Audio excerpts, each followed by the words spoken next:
welcome back to Love Your Food. This week we have a really excellent dessert recipe for you. This is for Black Forest brownies. Now, this is going to be sort of a basic brownie recipe, and the sauce we're going to be doing is a sour cherry cognac sauce that's going to be really, really nice with that dark chocolate brownie and then some whipped cream on top. So let's get going with our ingredients.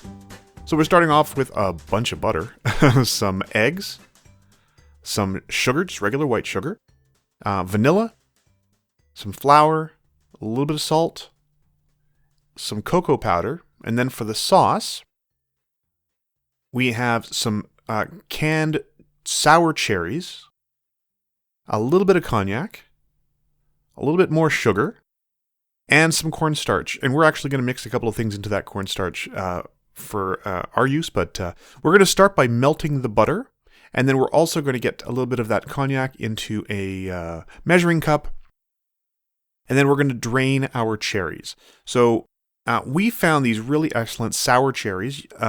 We wanted it to be a little bit more sour than sweet. So we didn't want to use maraschino cherries for this because we wanted it to have a little bit more character than just sweet on sweet.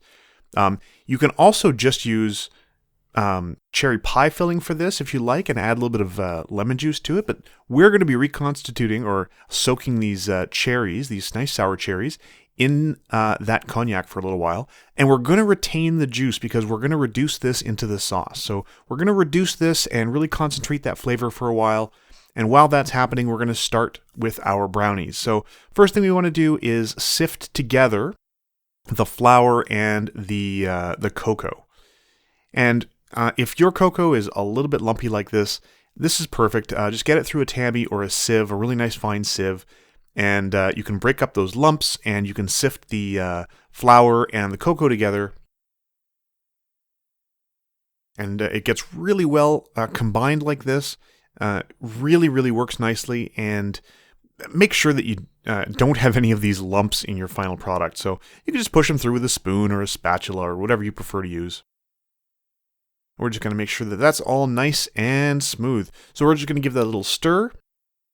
You can see there's been a little bit of stratification. We did have mostly the cocoa left when it was just chunks of cocoa. So we're going to sift it through one more time. And this second time, you really shouldn't have all those lumps at least because you've already dealt with that. So the second time is going to be much easier. It's just going to go straight through, and you won't have to worry about breaking up the lumps. So you can see here our cherry juice is boiling. You want to keep an eye on it. You don't want to burn it or anything.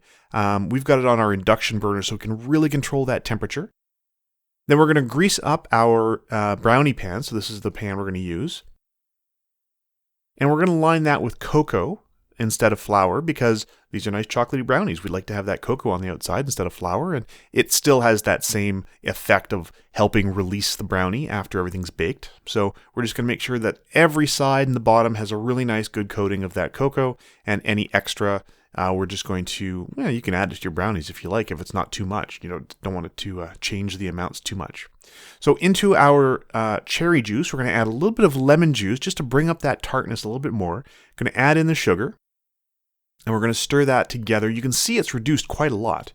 And then in goes our cornstarch. Now we've also added a little bit of dietary fiber to this just for dietary reasons. So you can see it's going to clump up a little bit more than cornstarch generally does, but it's just a little bit of dietary fiber. And we're going to wait until it gets to about here and let it cool. So we want to get it mostly cool.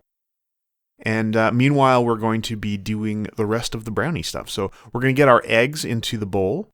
We're going to add in our little bit of salt. And then our vanilla as well. And we're going to whisk these together.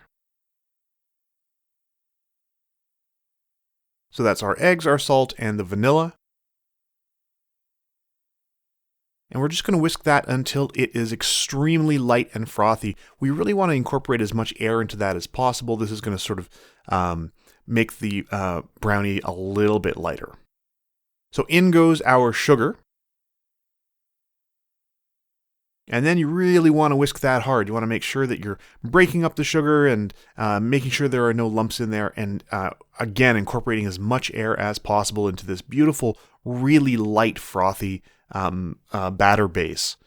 Now into that, we're going to mix in the flour and cocoa. So this is the flour and cocoa that we sifted together, so it's all beautifully smooth and fine. No lumps at all in there. And we're going to start mixing that together. And you just want to start mixing that together. You don't want to get it all the way there because we still have to add our melted butter. So in goes all that melted butter. This is for that great, beautiful richness. That fat in there is really going to add quite a lot of body to this. This is what sort of makes it a little fudgier. And you just want to mix it until it comes together. You can even still have a few little islands of unincorporated cocoa and flour. Those will mix in as you add it into your pan. So we're going to pop that into the pan here, our nicely prepared pan with the butter and the cocoa on the outside.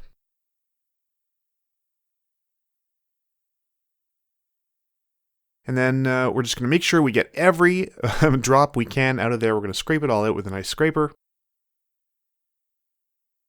And then that's going to go into our preheated oven. So once that goes into the oven, you're just ready to sit for a little while until that comes back out. And there you go. That has come out. And you see it's risen a little bit. And you want to do the usual check with just like a wooden skewer. And if it comes out clean, you're done. Meanwhile, we're going to take our cherries that have been soaked in that cognac, and we're going to add that into the reduced cherry juice that we added the starch to, and we're just going to stir that together a little bit. Now that's going to thicken quite a lot. The cherry juice with the sugar and the cornstarch is going to thicken quite quickly. You can see here it's coming together right away.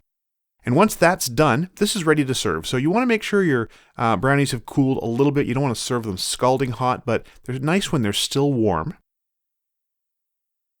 And you can see how easily that released from the pan.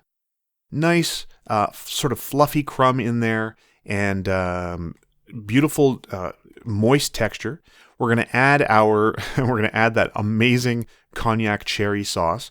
It's got that little bit of sourness from the lemon juice. It's got the richness from the cognac and those beautiful sour cherries, and then a little bit of whipped cream on top. Very traditional for a Black Forest. And I mean, if you want, you can add a little bit of cognac to your whipping cream because that's what we did. It's really double down on that flavor. It's a little bit of a boozy dessert.